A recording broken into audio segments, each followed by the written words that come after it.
New overnight, a man and woman found shot in a driveway, and police officers, they actually heard those gunshots when they got to the scene there in Lawrenceville. That is where we find Ariana Moniz this morning in Gwinnett County. Ariana, what do we know about anything that happened here? Well, Aisha, we're live 2 homes down from where police tell us that those 2 victims were shot.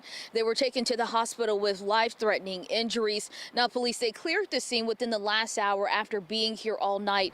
And they're telling us that this started as a domestic dispute. They were called here to a home on Dayspring Trace just before 10:30 p.m. last night. And they tell us that as police approached the home, they heard gunshots. They saw a man driving away from the scene, and they found a man and a woman shot in the head laying in the driveway.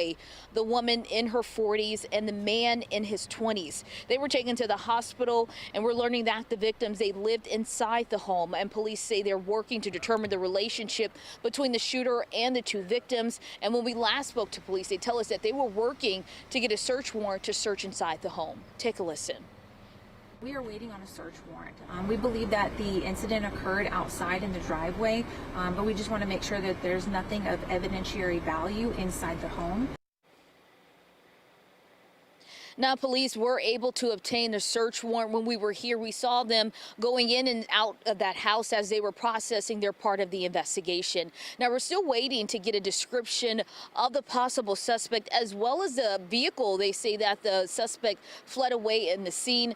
We're also still working to learn the names of those 2 victims. As soon as we get that information, we'll be sure to bring it to you live. Back to you. Ariana, thank you.